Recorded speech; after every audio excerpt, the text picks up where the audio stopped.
Yo, what is going on, everybody? Shri Kanase here. So $88,865 per month case study of a Google Ads store. Now, as you guys can see on my screen, I currently have the store open, and before I even begin the video or showcase exactly what the case study is going to be about or what's included in the case study, I want to kind of give you guys a quick glance into the specific store that I will be using for this case study. And as you guys can see, for today, it has done roughly $8,369 in sales, and right now we're looking at January 1st to April 30th. Now, if we look at this specific month right here, we can see that so far it's done $18,000. But just to give you guys a quick recap, looking at specifically January 1st all the way up to April 30th, we can see that this specific store has done $355,461 with 99% Google ads. And there's a lot of things I'm going to be going over within this case study, such as what kind of products I'm selling, what's my strategy behind the ad. So you want to watch this video until the end. But now that I've showed you the specific sales, let's go ahead and go on over to the Google Doc to kind of begin talking about this specific case study. But one thing you want to do before I kind of start this case study is destroy that like button. No, seriously, I mean, just as hard as you can, click on your mouse to click that button so it turns blue. I'll really appreciate it, but hopefully you have done that. Let's start off the video by talking about the specific advertising platforms I was using. Now, this video is titled $88,865. First of all, because if you take the specific total sale amount and divide it by the 4 months, you'll get an average of $88,865 per month. But also it's titled Google Ads, and I'm talking about different advertising platforms because Google Ads was definitely 99% what I was using for this specific store, but I kind of sprinkled in a little bit of the other advertising platforms just to kind of go as an addition. But so here is exactly what I was using. First of all, within Google Ads, I was using shopping ads 97% of the time, and within the shopping ads, if you guys don't know, via your merchant center, you can have different kinds of promotions running for your shopping ads. Now, if you see on the screen, you can see exactly what I'm referring to. It's those special offers, which when you kind of hover over it, it tells you a little bit more about the discounts that the store is running. I had that running for this specific store during that time period, and I was using the Review Stars program that's available via the Merchant Center. So the Review Stars program is basically when shoppers can see the review stars right beneath the price or the title of the product on Google Shopping Ads. I have this active for this store as well, and this has definitely boosted my conversion rates and my overall click-through rates for my products. If you guys want a quick tutorial on how to start using this specific program, let me know down in the comment sections below. But in addition to shopping ads, I was using search ads, but this kind of only accumulated to roughly 2% of the entire sales with Google. And the third and newly released program that I was using is the free display traffic. Now, I just recently released a video on this kind of traffic. I'll leave the link in the description below. Be sure to watch that video after this one, but this kind of accumulated to roughly 1% of the total, and I did get a lot of sales from this program, and the beauty is that it was completely free. Now, moving on to a completely different platform, and that is Facebook. Now, if you guys have been following me for a while, you guys know that I used to release a lot of Facebook videos before because that was my main advertising platform in the beginning. But right now, in 2020 and onwards, I truly believe that Google Ads is the way to go, especially if you want some kind of consistency with your dropshipping stores. And I'm going to be talking about consistency and how to achieve it later on within this video. But I used Facebook ads just to do simple retargeting. I had just a few ad sets running, nothing too crazy. So it's not a lot of sales coming from Facebook. In addition, I was using Bing ads. Again, Bing ads accumulated for less than 1% of the overall sales. 99% did come from Google. But for Bing, 100% of my Bing ads were shopping ads, meaning I was not using any type of search ads or anything else with Bing. But that was kind of the overall layout as to what I was doing with this specific store during those 4-month time period. But let's start talking about the specific products, because no matter what specific advertising platform that you use, if you don't have the right products, it's really going to be hard to make any kind of money or get any kind of results, period. So with this specific store, there's one thing I was doing every single day, and that is adding new products every day that I work. Now, just to give you guys a quick overview of how Google Shopping works, unlike Facebook ads, we only launch 1 or 2 specific campaigns on Google where we test all of the products on our store within those campaigns. We set one specific bid and one specific budget, and all of the products get tested within that bid and budget. But compare that to Facebook, where you're testing one product at a time. You can easily spend $50, $100, $200 or even more just testing a single product, which right now in 2020, I don't think is really feasible considering what's going on in the world and the lack of budget for a lot of people. So with Google, since I knew that I had only 1 or 2 general testing campaigns which I could use to kind of test all of my products, the best way to get the best results from those specific campaigns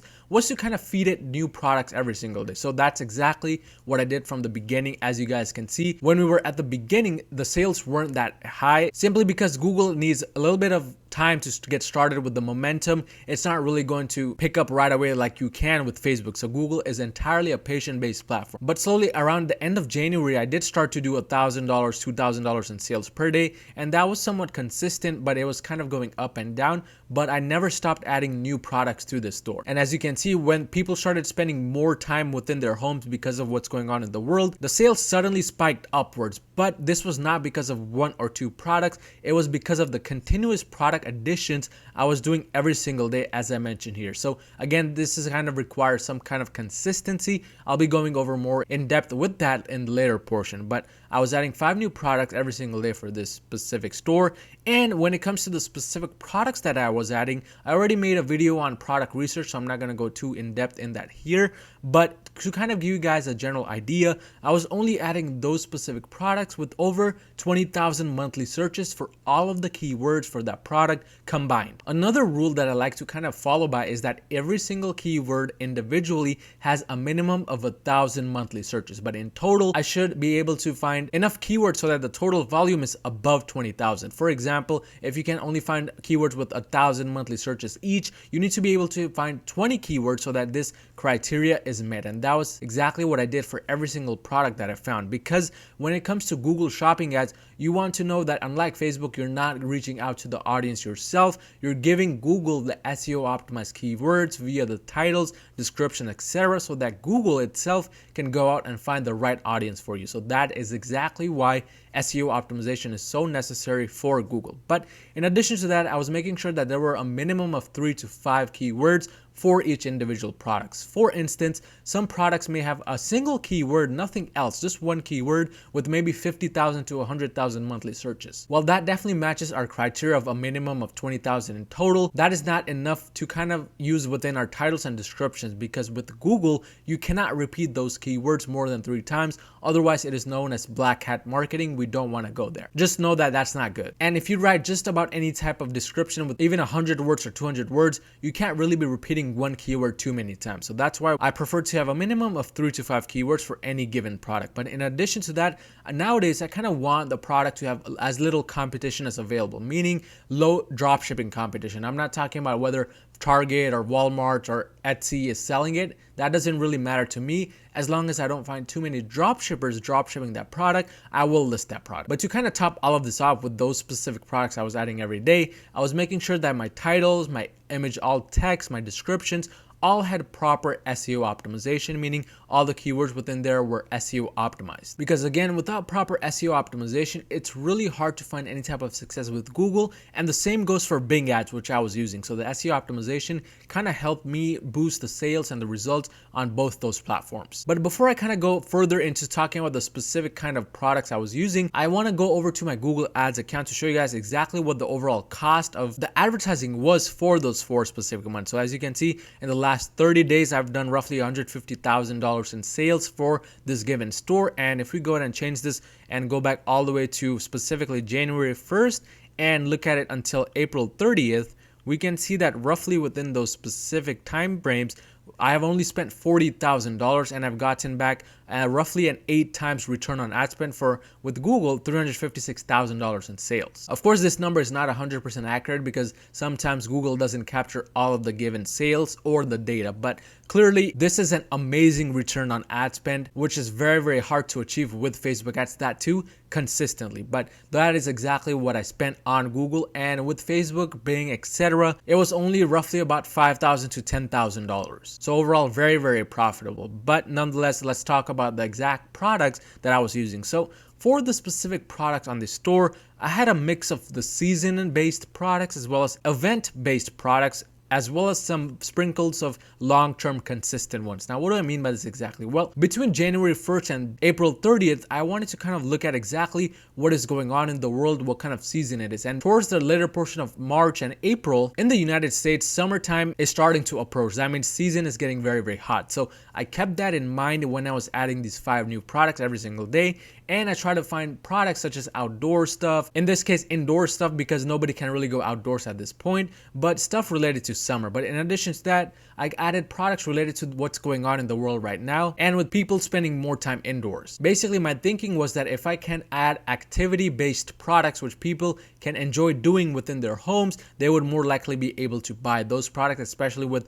the lockdown and everything. And that was absolutely correct, because people started buying it because, number one, more people are indoors, locked down, they don't know what to do, so they would rather spend time shopping. And number two, people love to pass their time doing fun activities, and that's exactly what I sold when it came to these event-based products. But in addition to that, I kind of wanted to look at those specific products which were long-term and consistent ones, meaning when you look at their bar graphs on the keyword planner tool, it should be consistent and no dips and curves. Those kinds of products are perfect to be selling year-round, but that is exactly what I was doing when it came to the specific types of products I was adding.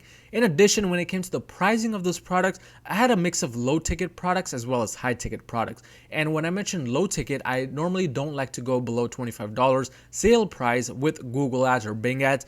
And the highest specific product that I was selling on my store was roughly $500. Now, one specific misconception a lot of people have regarding these high ticket products is that because it is high ticket, it's going to take a lot more effort to sell them. It will be much harder to sell them, and that could not be further away from the truth. In fact, I think it's much easier to sell a high ticket product compared to a low ticket. Plus, you're dealing with less customers, you have more sales, hopefully you have more profits as well. So that's a double win-win situation for you. And to kind of keep it diversified, I did both low ticket as well as high ticket. But in addition to that, when I was choosing the specific products, I wanted to make sure that there were multiple AliExpress suppliers selling that given product. Because as you guys know, with what's going on in the world right now, a lot of packages coming in from China are getting delayed, some are not even arriving. And because of that, a lot of these suppliers are canceling their orders, they're taking the products out from their stores. So it's always good to, in this case, to have multiple suppliers already ready to go in case one supplier changes the price or just simply stops selling that given product. And nowadays I'm starting to focus on this specific strategy as well. But in addition to that, I wanted to kind of make sure that there were multiple different shipping methods available. I don't use ePacket right now in this given time when I'm recording this video in beginning of May, simply because ePacket is loaded with too many packages to handle. The shipping times are way too crazy, and a lot of ePacket shipping has stopped at the moment. So instead, I would rather make sure that the product has AliExpress standard shipping. But as for the specific kinds of products that I was using, I was looking for both generic everyday products as well as those with cool features. Now with Facebook, it's much more important to make sure that that specific product has cool features, it's useful for the audience and all this other kind of stuff. But with Google, there's no kind of requirement needed to sell a product. You can literally sell a wireless printer if you want, or you can sell a sanitary wand or a simple lamp. That's up to you, as long as you follow the criteria above or in my other videos and do proper SEO optimization. So that's the beauty about Google. You don't really need to be paying attention as to what kind of product specifically it is. But that brings me to my next point, which is talking about specifically the website, because again, products can just be part of the battle if you don't have a strong foundation. In this case, the foundation is your website.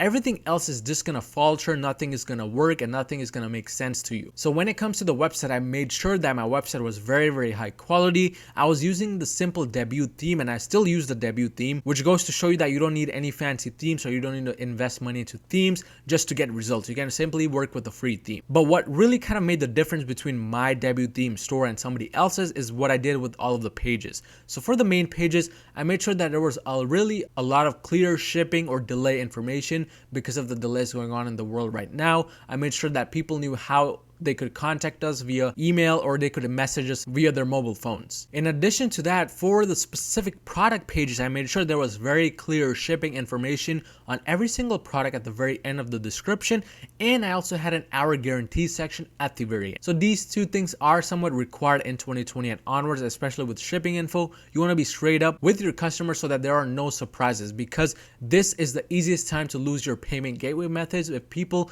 don't know how long to wait for shipping. First of all, people aren't really in the mindset to kind of cooperate or wait for shipping. So they're more likely to dispute the charges with the bank. And if you cross a certain dispute rate, it's just going to lead to a lot of problems with that payment gateway and you will not be able to use it again. But you want to make sure that there's an hour guarantee section at the end so people can kind of trust you and your website. These are two important things in addition to your main pages, talking about the shipping times, talking about how they can contact you if necessary. But all of these things that I've been mentioning so far, they're kind of irrelevant if you don't do the next thing that I'm about to mention, and that is stay consistent with what you're doing. When I'm referring to consistency with the Google Ads or the specific store, all I'm talking about is consistency with adding the new products, consistency with making sure that you do conversion rate optimizations on your website, meaning change stuff around on your website or product page and try to see if you can boost that conversion rate, because it's not always about spending more money. It's also about optimizing what you already have so that you can spend less money and get more results. A lot of people fail to do these conversion rate optimizations because they think that this is a once done and forget thing where they can only do it once and then they don't have to worry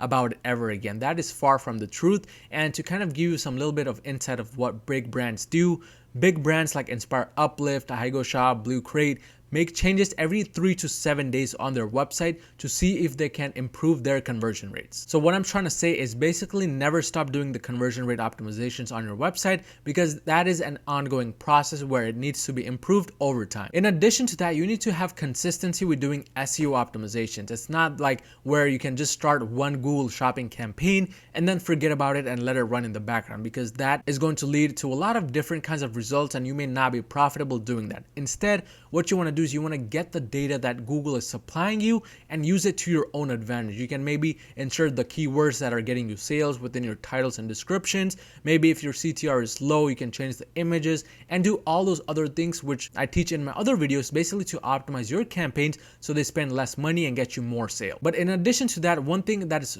really overlooked is merchant center tweaks. As I mentioned earlier, I was kind of getting results and more increased results than the normal dropshipper simply because, first of all, I had the promotions program active, but second, I had review stars active. Now, I don't know about you guys, but I barely see any dropshippers making sure that the review stars program is active. So what happens is that they simply blend in with the crowd, while with this review stars program, I kind of stand out of the crowd as a real brand, even though I'm a dropshipper. So these are simple tweaks you can do on your merchant center to kind of get the results up and going towards doing those 6-figure months. But this is kind of the overall case study of exactly how I'm able to do $88,865 on average every single month with mostly Google Ads. If you found any type of value in this video, smash that like button and smash that subscribe button, and I'll see you guys next time.